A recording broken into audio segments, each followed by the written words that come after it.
Assalamualaikum warahmatullahi wabarakatuh. Perkenalkan, nama saya Irwin Sadatul Mar'ah, NIM 1705520193 dari kelas B1 Akuntansi.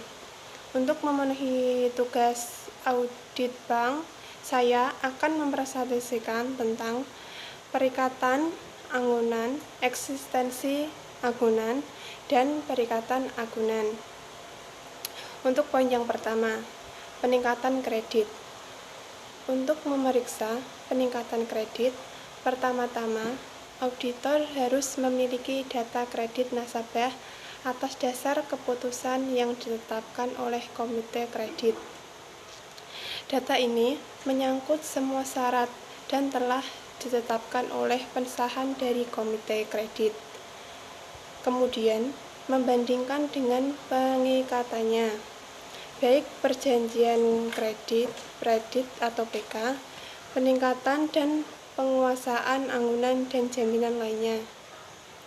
Segaris besar, peningkatan terhadap fasilitas kredit dibagi menjadi dua bagian. Yang pertama yaitu peningkatan kredit dan peningkatan agunan. Baik kredit berlaku sebagai akad induk, sedangkan pengikatan agunan bersifat tambahan. Yang pertama, jenis-jenis peningkatan jenis-jenis peningkatan. Poin pertama, autentik. Peningkatan yang dilakukan oleh pejabat atau berwenang mengingat pejabat yang berwenang adalah notaris, maka pengikatan ini disebut juga peningkatan notarial. Yang kedua, di bawah tangan atau intern. Peningkatan yang dilakukan tanpa dihindari oleh pejabat yang berwenang karena dilakukan sendiri antara bank dan debitur, maka jenis ini disebut peningkatan intern. Perbedaan antara pengikatan notarial dengan pengikatan intern adalah pada kekuatan hukumnya. Peningkatan notarial memiliki kekuatan hukum yang sempurna, sementara peningkatan intern atau di bawah tangan harus melalui suatu pembuktian. Jenis-jenis peningkatan yang dilakukan terhadap suatu kredit harus sudah ditetapkan dan dicantumkan dalam surat keputusan kredit. Peningkatan kredit secara notarial harus dilaksanakan untuk fasilitas kredit dengan agunan aktiva tetap atau tanah dan bangunan, kapal, dan sebagainya. Sedangkan peningkatan kredit di bawah tangan dapat dilakukan untuk fasilitas yang agunannya berupa benda bergerak atau surat berharga termasuk deposito. Yang kedua ada dokumentasi. Yang poin pertama, pemeriksa apakah akta perjanjian kredit baik intern maupun notarial telah dibuat atas setiap fasilitas kredit, serta asli akta tersebut telah disimpan di file jaminan kredit. Poin kedua, akta perjanjian kredit yang dilakukan secara intern dibuat atas formulir standar yang berlogo bank. Poin ketiga, akta yang dibuat di atas formulir standar ini harus diisi lengkap pada saat kredit diberikan. Poin keempat, akta notarial yang belum diserahkan harus dibuktikan dengan cover knowledge dari notaris pembuat akta tersebut. Poin kelima, akta notarial yang belum diserahkan notaris setelah 3 bulan mintakan penjelasan dari bagian legal. Apakah diperlukan, mintakan konfirmasi ulang kepada notarisnya. Yang ketiga ada keabsahan.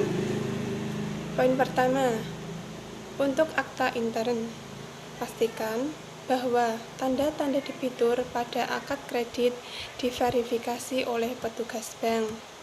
Poin kedua, Untuk akta notarial, pastikan kembali bahwa pihak debitur yang menghadap sama dengan saran dalam hasil analisis yuridis. Yang keempat, ada materi peningkatan. Poin pertama, pastikan bahwa seluruh jenis fasilitas kredit yang diberikan telah disebutkan dalam akta kredit. Periksa kembali kesesuaian plafon, jangka waktu, dan syarat-syarat lainnya seperti yang ditentukan dalam surat keputusan kredit. Poin kedua, teliti bahwa bentuk perikatan anggunan telah digunakan dengan tepat sesuai dengan status kepemilikan dan sifat hubungan antar debitur dan pemilik anggunan. Untuk anggunan berupa sertifikat tanah, pastikan bahwa pihak pemilik jaminan telah memberikan persetujuan sesuai dengan instruksi Mendagri nomor 594/1493 AGR tanggal 31 Maret 1982 perihal larangan penggunaan hak atas tanah. Penerimaan anggunan berupa sertifikat tanah melalui surat kuasa menjaminkan tidak diperkerjakan dan dihindarkan. Untuk poin C, pastikan bahwa perubahan atau perpanjangan kredit yang diikuti dengan perubahan struktur anggunan telah diikat dengan pembaharuan kredit atau novati.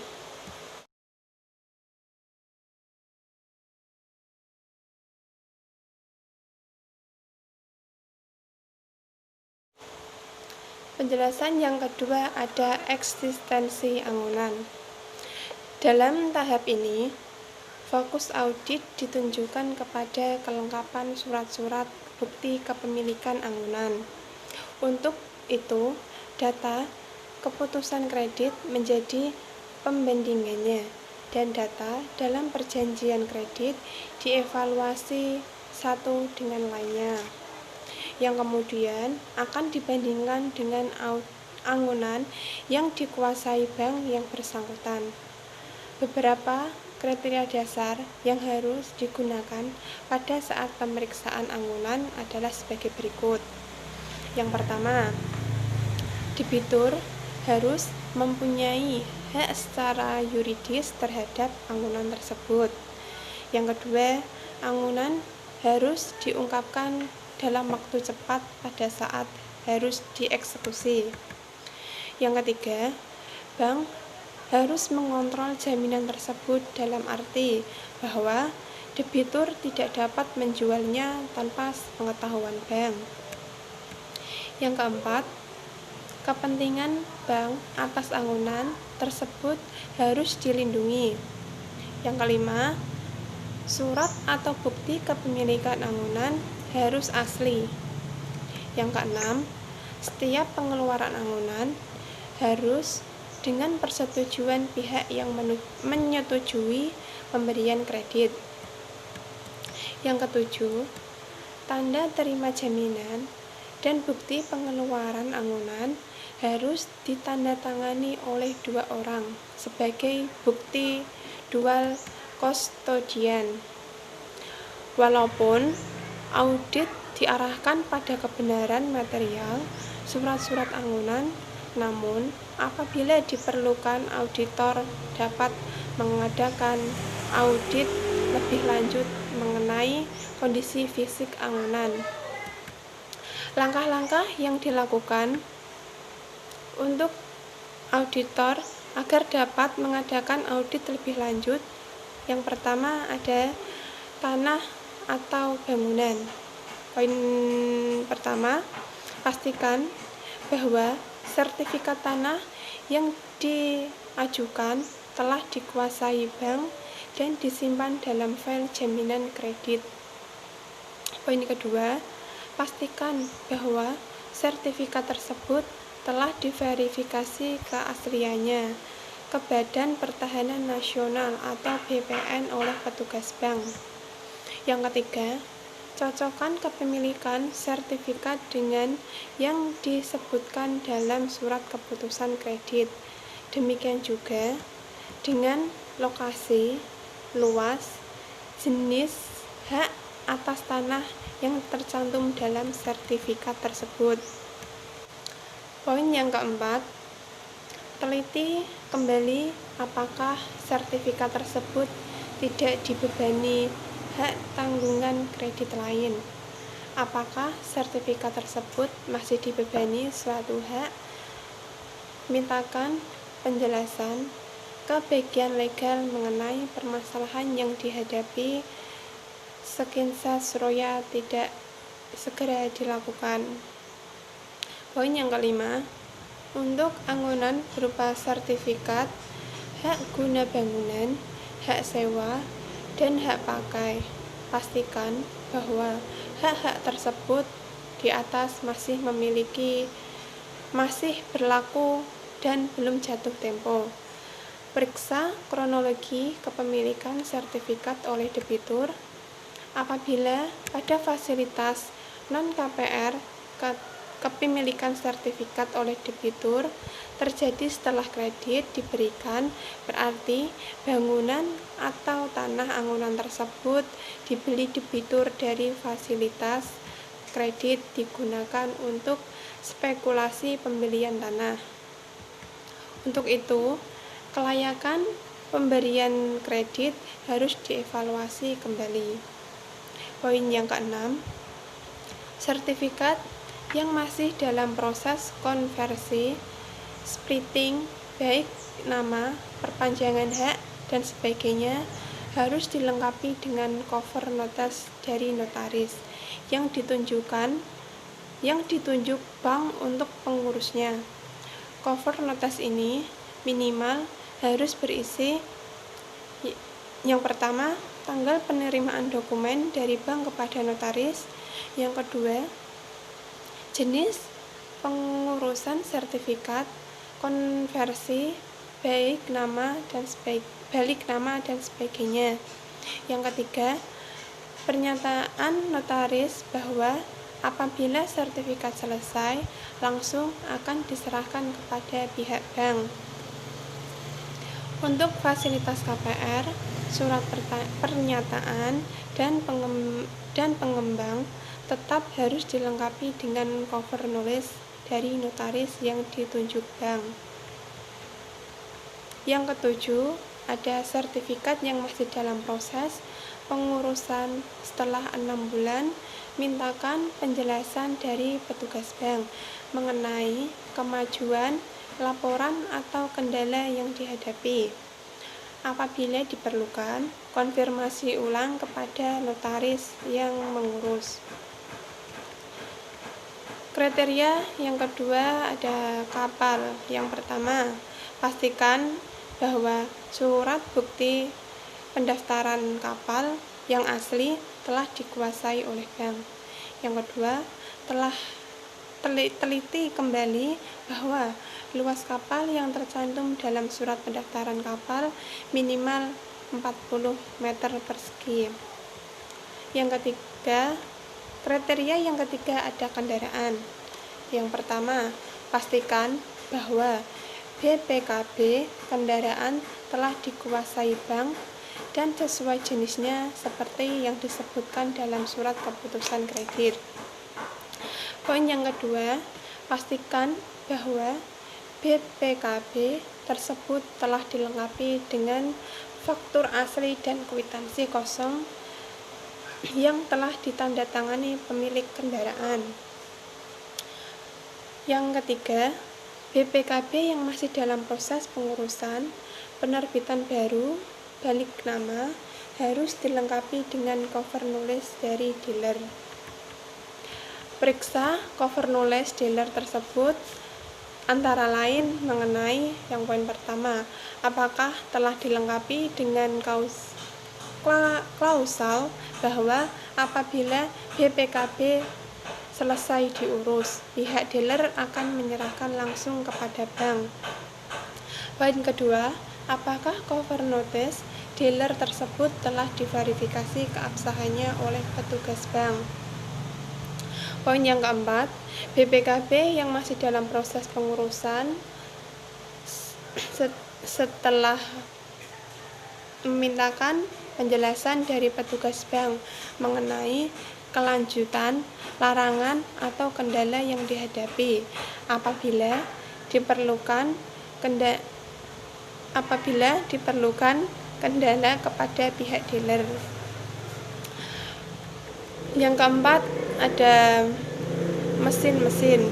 Poin pertama, pastikan bahwa asli faktur atau kwitansi asli mesin-mesin yang menjadi anggunan telah dikuasai bank dan diteliti keabsahannya. Poin kedua, cocokkan faktur atau kwitansi asli dengan surat keputusan kredit baik mengenai nilai, jenis maupun spesifikasinya. Poin yang ketiga, untuk mesin-mesin yang dibeli secara impor harus dilengkapi dengan faktur asli.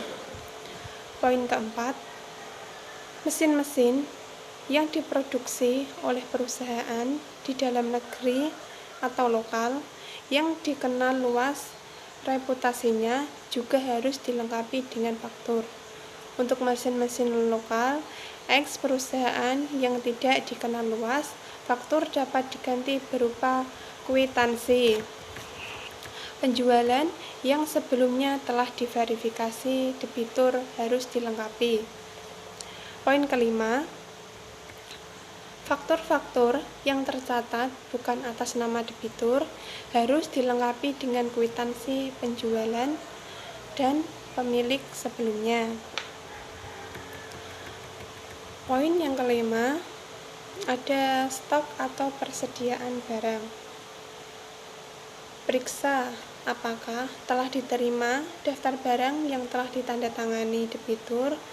Daftar barang harus sama dengan yang tercantum dalam surat keputusan kredit serta pengikatannya.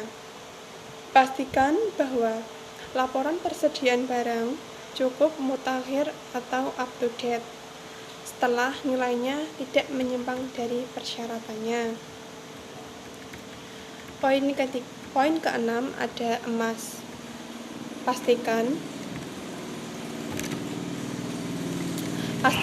bahwa anggunan emas secara fisik telah dikuasai bank dan disimpan dengan aman dalam khasanah keabsahan utama atau vault. Yang kedua, periksa apakah terdapat kwitansi pembelian emas tersebut atas nama debitur. Verifikasi keaslian kwitansi tersebut serta kesesuaian spesifikasinya seperti yang disebutkan dalam surat keputusan kredit. Yang ketujuh, ada standby L atau C. Poin pertama, pastikan bahwa L atau C yang telah menjadi anggunan telah diterima bank. Pastikan bahwa L atau C tersebut telah dites keabsahannya oleh petugas bank. Poin kedua, penerbit L atau C issuing bank harus berasal dari negara yang tidak dilarang oleh Bank Indonesia. Poin ketiga, bank penerbit L atau C harus memiliki hubungan koresponden apabila L atau C berasal dari non-koresponden bank. L atau C tersebut harus dikonfirmasi oleh bank koresponden. Poin keempat, periksa isi L atau C tersebut baik mengenai nilai, persyaratan, dan masa berlakunya. Untuk poin ke-8, ada deposito atau tabungan. Periksa apakah giliat asli deposito telah disimpan dalam file jaminan kredit.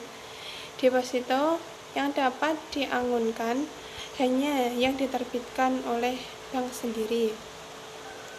kedua, pastikan bahwa biliet deposito dan slip pencairan deposito tersebut telah dibubuhi stempel atau digunakan stempel tersebut minimal harus dibubuhkan pada slip pencairan. Yang ketiga, cocokkan nilai deposito anggunan dengan daftar deposito per tanggal audit.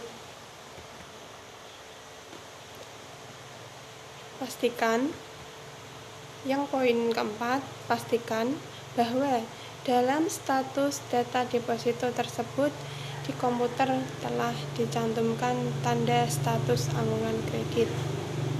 Poin kelima, untuk tabungan, tambahkan prosedur di atas dengan audit apakah tabungan tersebut telah diblok dalam komputer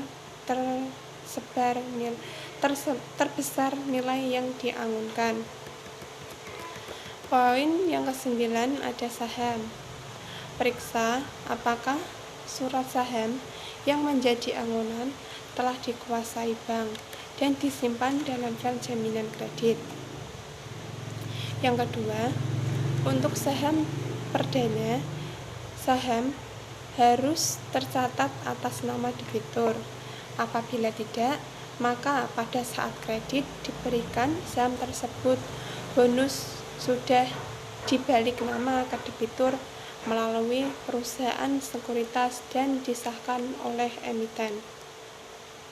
Poin ketiga, untuk saham dari pasar sekunder dibeli melalui bursa saham harus dilengkapi dengan nota pembelian dari perusahaan sekuritas atas nama debitur serta formulir bukti transaksi dari bursa efek. Poin yang keempat, periksa apakah tanggal pembelian saham tersebut bukan setelah kredit diberikan. Untuk saham perdana ini dapat diketahui tanggal penerbitan sahamnya, sedangkan saham dari secondary market diketahui dari nota pembelian. Yang kelima, pastikan bahwa angunan bukan termasuk dalam kategori saham tidur serta nilai terakhirnya tidak menyimpang dari ketentuan penerimaan angunan saham. Yang ke-10 ada jaminan pihak ketiga. Periksa apakah surat jaminan asli telah diterima bank dan disimpan dalam file jaminan kredit.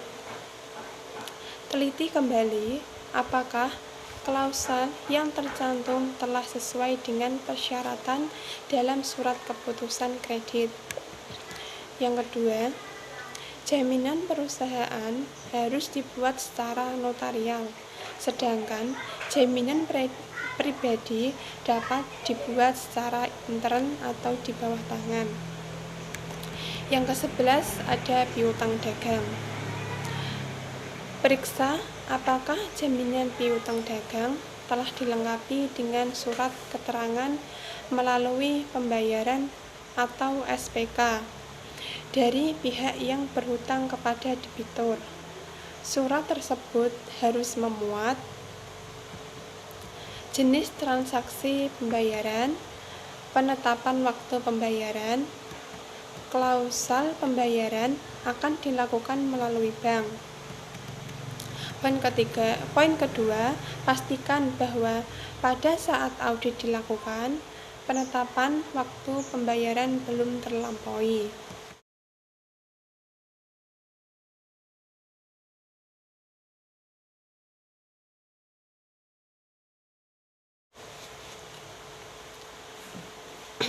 Peningkatan angunan. Kelengkapan surat-surat angunan menjadi tidak berarti apabila tidak dilengkapi dengan peningkatan angunan secara lengkap dan benar. Untuk itu, pada tahap ini harus dilakukan pengujian kebenaran kelengkapan pengikatannya. Sebelumnya harus dipahami bahwa seluruh bentuk pengikatan angunan akan bersifat tambahan. Dengan demikian, kebenaran atau kesempurnaan pengikatan angunan menjadi tidak berarti apabila pengikatan induknya atau perjanjian kredit atau akad kredit tidak sempurna atau memiliki cacat hukum. Langkah-langkah yang harus dilakukan. Yang pertama, tanah atau bangunan.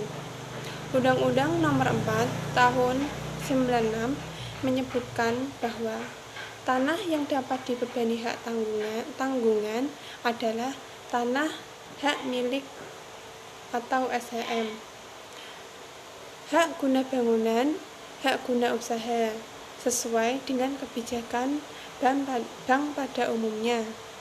Pengikatan angunan kredit berupa hak atas tanah pada saat kredit diberikan dilakukan melalui hak tanggungan.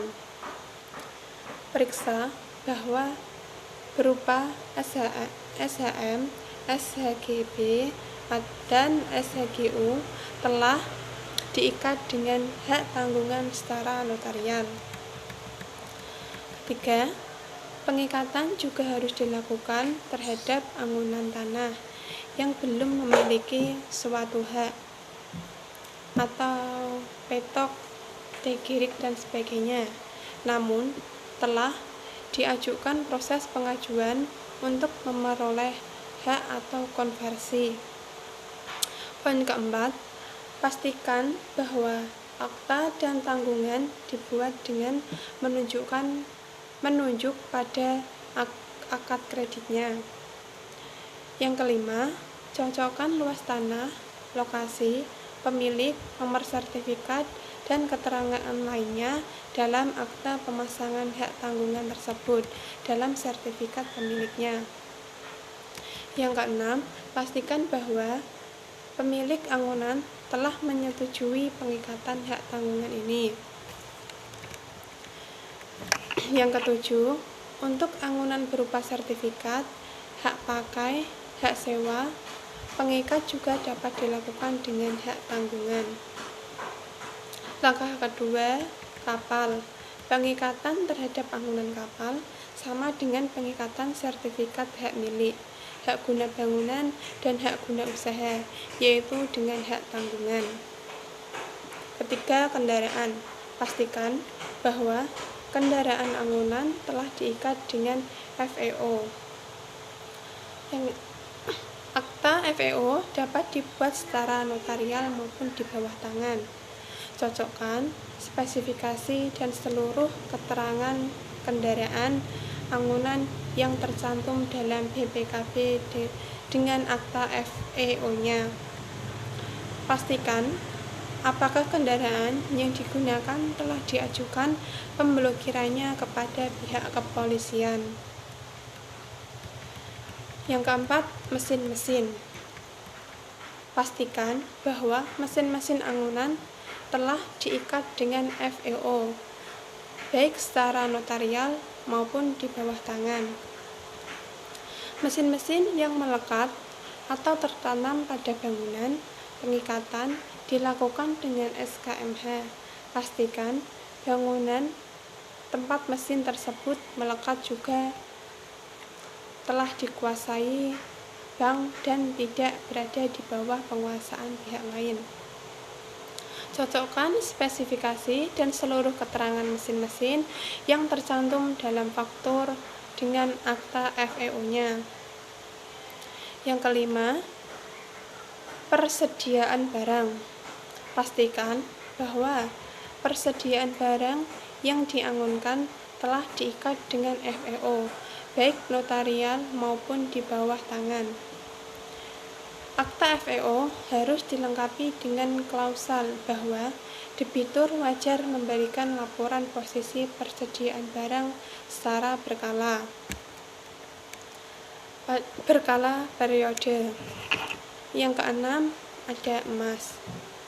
Pengikatan terhadap emas dilakukan dengan gadai. Untuk itu, periksa pengikatan gadainya yang dilengkapi dengan surat kuasa penjual. Yang ketujuh, standby L atau C. Pada dasarnya, bangunan standby L atau C bersifat jaminan pihak ketiga. Untuk itu, audit pengikatan terhadap bangunan ini cukup dilakukan terhadap eksistensi L atau C. Yang kedelapan, ada deposito atau tabungan. Periksa adanya surat kuasa menjaminkan terhadap deposito atau tabungan yang diamankan. Verifikasi tanda-tanda dengan surat kuasa tersebut. Dalam surat kuasa menjauhkan harus ada klausal untuk memperpanjang serta mencairkan deposito atau tabungan yang diamankan. Pastikan kebenaran pengisian surat kuasa tersebut mengenai nama, nilai, dan nomor bilet yang diamankan sebagai patokan. Yang kesembilan, ada saham. Periksa adanya surat kuasa menjual terhadap saham yang diamankan. Surat kuasa menjual dari debitur harus dilengkapi dengan pesanan jual, ditandatangani debitur kepada suatu perusahaan sekuritas yang ditunjuk bank. Yang ke-10, jaminan pihak ketiga.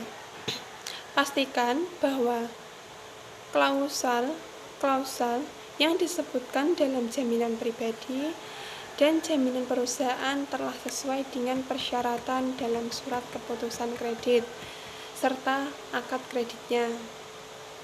Yang ke-11, piutang dagang. Pastikan bahwa piutang dagang telah diperhitungkan sebagai anggunan telah diikat secara cash. Review klausal akta cash tersebut terutama menyangkut kepastian bank untuk menerima pembayaran dari pihak yang berhutang.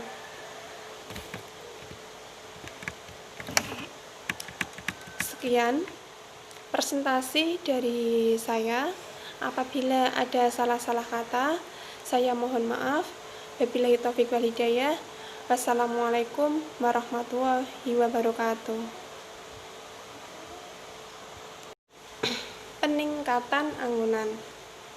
Kelengkapan surat-surat anggunan menjadi tidak berarti apabila tidak dilengkapi dengan peningkatan anggunan secara lengkap dan benar.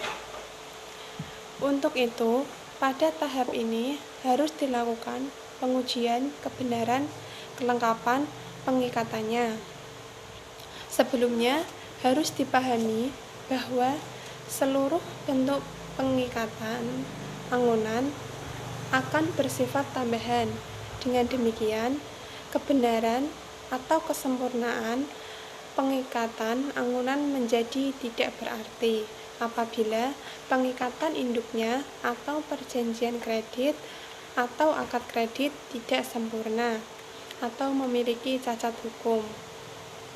Langkah-langkah yang harus dilakukan. Yang pertama, tanah atau bangunan. Undang-Undang Nomor 4 Tahun 96 menyebutkan bahwa tanah yang dapat dibebani hak tanggungan adalah tanah hak milik atau SHM, hak guna bangunan, hak guna usaha, sesuai dengan kebijakan bank pada umumnya. Pengikatan anggunan kredit berupa hak atas tanah pada saat kredit diberikan dilakukan melalui hak tanggungan. Periksa bahwa berupa SHM, SHGB, dan SHGU telah diikat dengan hak tanggungan secara notarial. Ketiga, pengikatan juga harus dilakukan terhadap anggunan tanah yang belum memiliki suatu hak atau petok, tegirik, dan sebagainya, namun telah diajukan proses pengajuan untuk memperoleh hak atau konversi. Poin keempat, Pastikan bahwa akta dan tanggungan dibuat dengan menunjuk pada akad kreditnya. Yang kelima, cocokkan luas tanah, lokasi, pemilik, nomor sertifikat, dan keterangan lainnya dalam akta pemasangan hak tanggungan tersebut dalam sertifikat pemiliknya. Yang keenam, pastikan bahwa pemilik angunan telah menyetujui pengikatan hak tanggungan ini. Yang ketujuh, untuk angunan berupa sertifikat, hak pakai, hak sewa, pengikat juga dapat dilakukan dengan hak tanggungan. Langkah kedua, kapal. Pengikatan terhadap angunan kapal sama dengan pengikatan sertifikat hak milik, hak guna bangunan, dan hak guna usaha, yaitu dengan hak tanggungan. Ketiga, kendaraan. Pastikan bahwa kendaraan angunan telah diikat dengan FEO. Akta FEO dapat dibuat secara notarial maupun di bawah tangan. Cocokkan spesifikasi dan seluruh keterangan kendaraan angunan yang tercantum dalam BPKB dengan akta FEO-nya. Pastikan apakah kendaraan yang digunakan telah diajukan pemblokirannya kepada pihak kepolisian. Yang keempat, mesin-mesin. Pastikan bahwa mesin-mesin angunan telah diikat dengan FEO, baik secara notarial maupun di bawah tangan. Mesin-mesin yang melekat atau tertanam pada bangunan, pengikatan dilakukan dengan SKMH. Pastikan bangunan tempat mesin tersebut melekat juga telah dikuasai bank dan tidak berada di bawah penguasaan pihak lain. Cocokkan spesifikasi dan seluruh keterangan mesin-mesin yang tercantum dalam faktur dengan akta FEO-nya. Yang kelima, persediaan barang. Pastikan bahwa persediaan barang yang diangunkan telah diikat dengan FEO, baik notarial maupun di bawah tangan.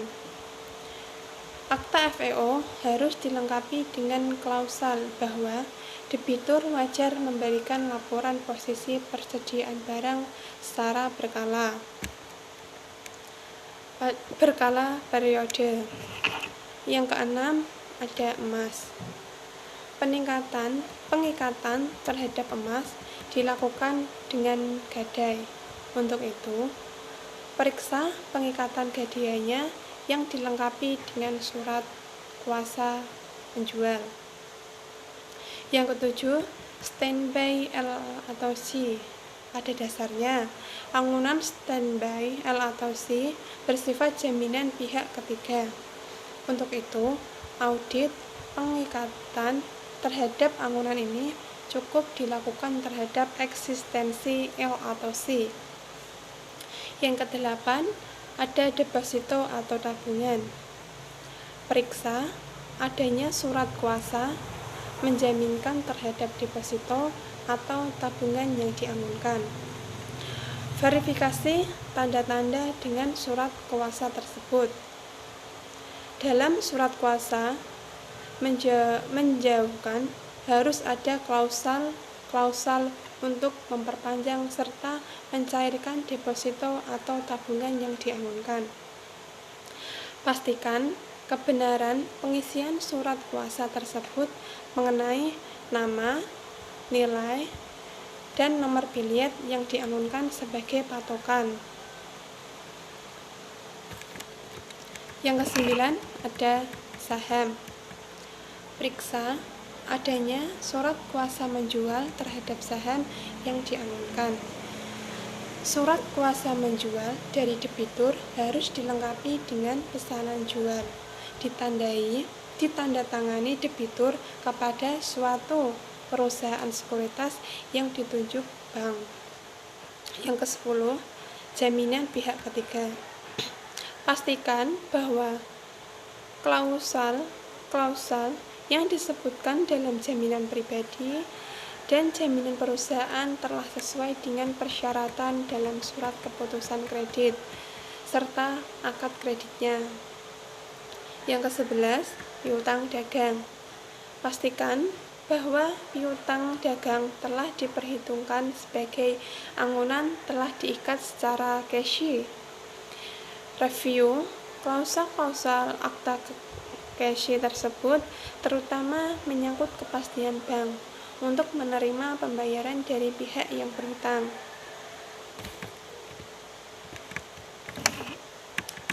Sekian presentasi dari saya. Apabila ada salah-salah kata, saya mohon maaf. Wabillahi taufiq wal hidayah. Wassalamualaikum warahmatullahi wabarakatuh.